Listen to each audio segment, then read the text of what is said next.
Hi, my name is Talia. Welcome to Talia Nerds Out. Just checking what time it is. Okay, good. I am going through the July reads that I had, and I did a short video where I just gave an overview of some of the books that I finished, and now I am going and I'm making individual videos for the ones I wanted to give more in-depth reviews for.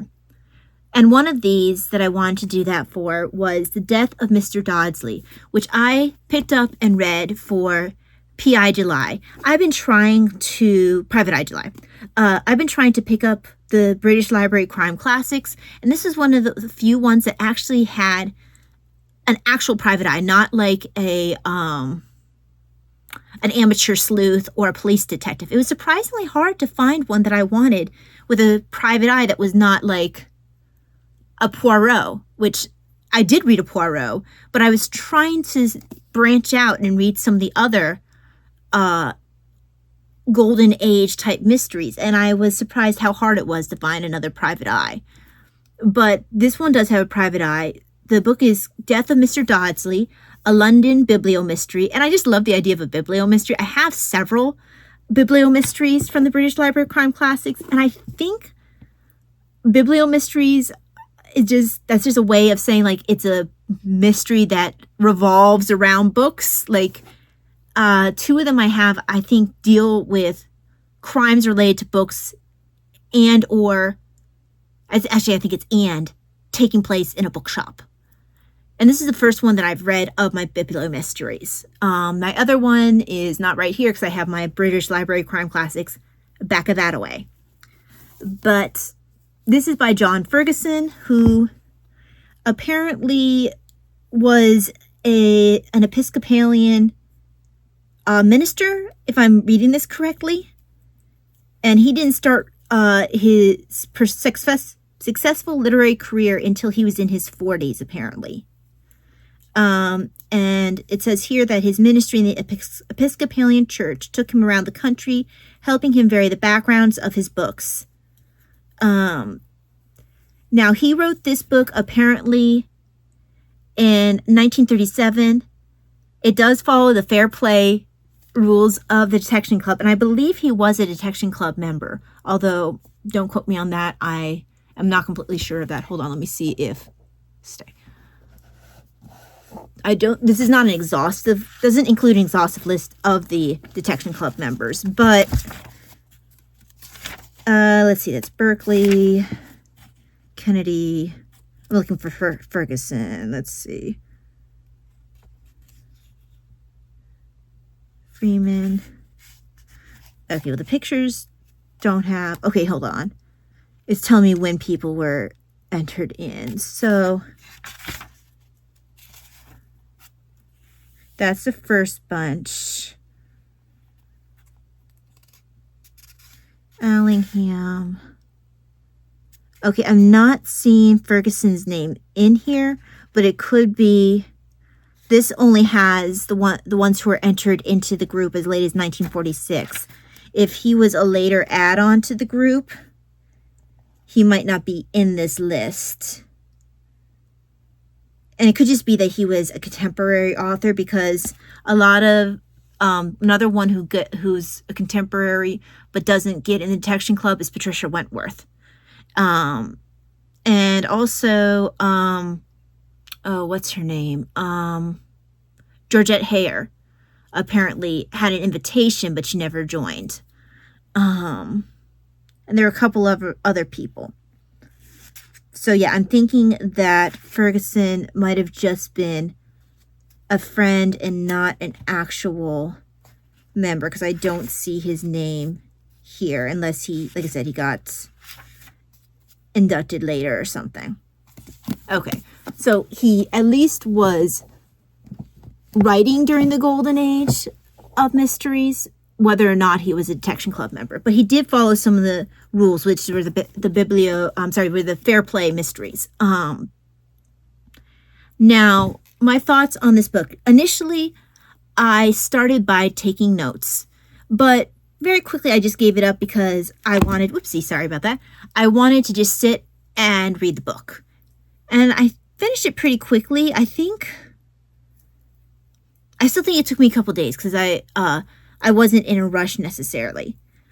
And it wasn't like the Agatha Christie one where I just wasn't feeling well. I just wanted to read it. It took me a day. Like, it took me less than a day, less than 24 hours, probably even less than 12 hours. I read Agatha Christie's really quickly, so usually I can get 2 or 3 in a day if I'm really focusing. So I finished that one in a few hours, which is perfect because that's what I was wanting. I was trying to, feel better that particular day. But this one, I took my time. I was trying to figure out the murderer.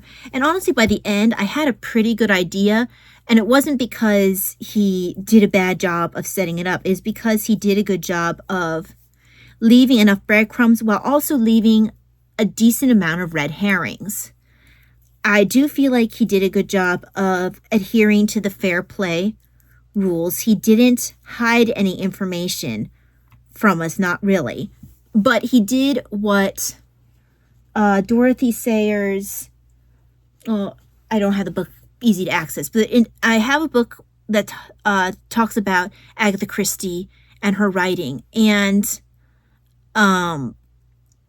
it has a quote from Dorothy Sayers where it talks about the fact that if the narrative voice tells you something is fact, you can believe it is fact. If it says that the clock chimed as the butler entered the room, we know the clock chimed as the butler entered the room. But if another character tells you that this happened, you have to remember characters can lie. And if the narrative voice says something in such a way, such as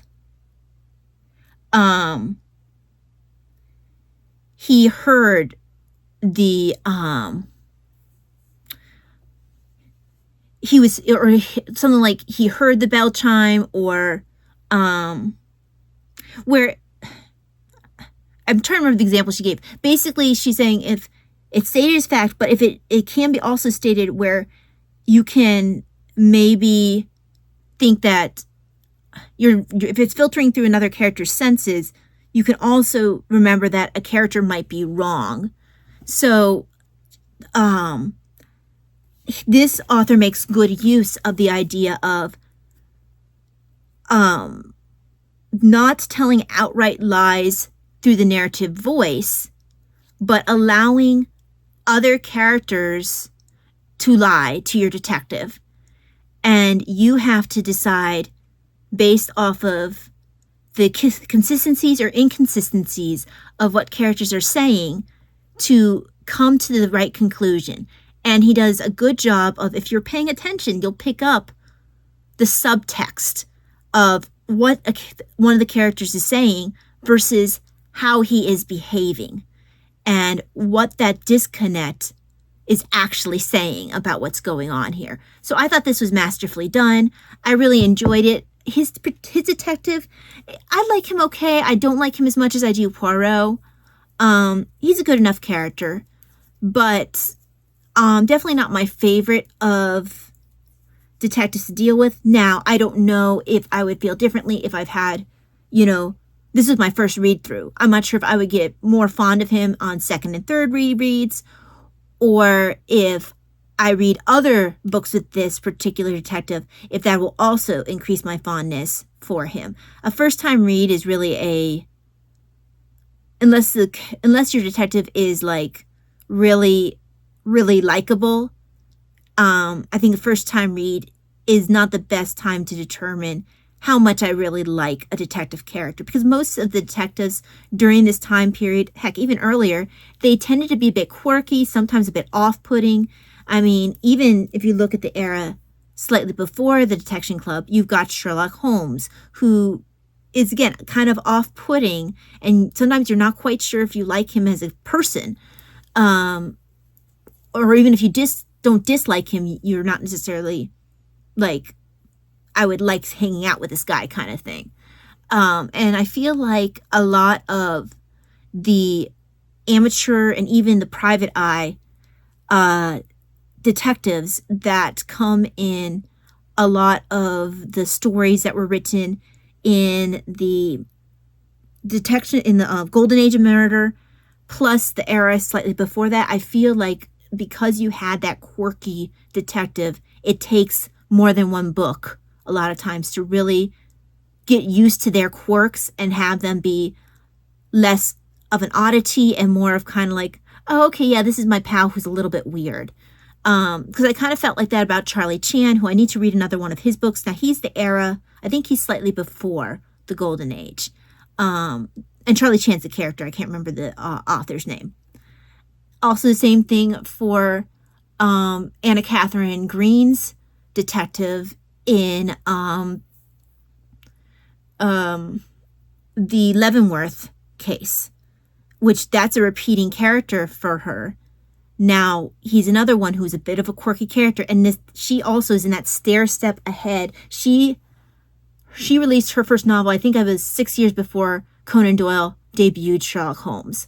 So she's more in that era, but even back then, you had that quirky detective where they're not necessarily quite like, they're not normal. They're just odd. Something about them's odd where it can take more than one reading to really get comfortable with them and have them kind of feel like I said, you're kind of your weird friend. I mean, I'm looking at a book for Lord Peter Wimsey right behind you guys, and he is another one who, especially with his speech patterns, he can be a little bit much sometimes, just in the way that, and it's slightly different way that like someone like Poirot is a bit much. Now, this character isn't over the top like Poirot or like Lord Peter Wimsey can be, but he's definitely quirky. And I think another reading either of this book or another one of this particular detective's work, I'm not sure, it's the detective's is McNab. So I might find if I read another McNab that, oh, okay, now he's kind of my weird friend. Because he's not a hard character to connect with. It's just that he's like all the detectives kind of during that time period, he's quirky. Or a lot of the detectives, it seems, during that time period, he's quirky. But yeah, I did thoroughly enjoy this. After a while, I did give up taking notes, but honestly, it didn't really matter that I wasn't taking the detailed notes anymore, because it was one that you almost had to,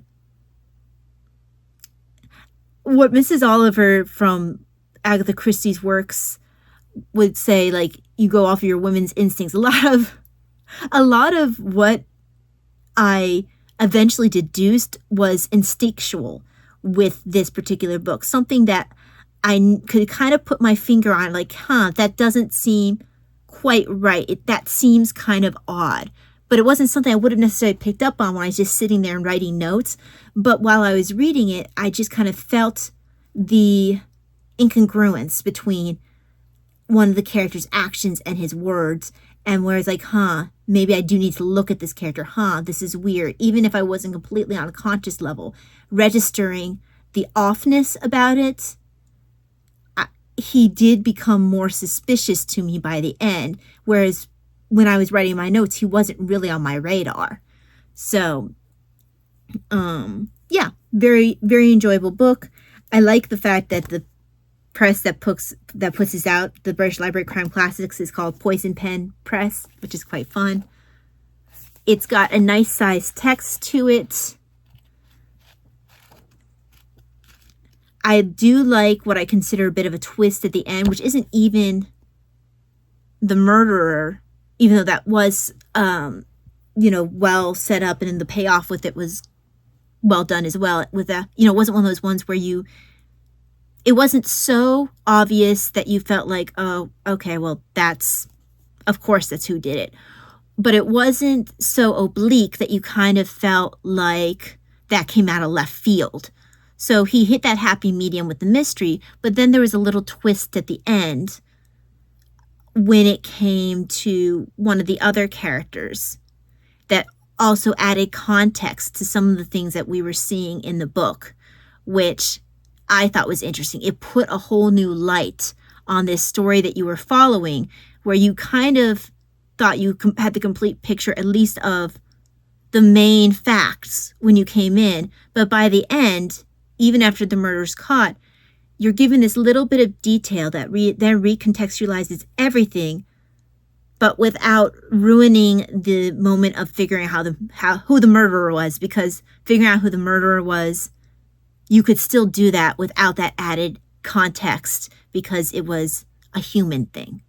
So, highly recommend. Besides which, like all of the British Library crime classic books, it has a really kind of a nice cover. I like the feel of these books.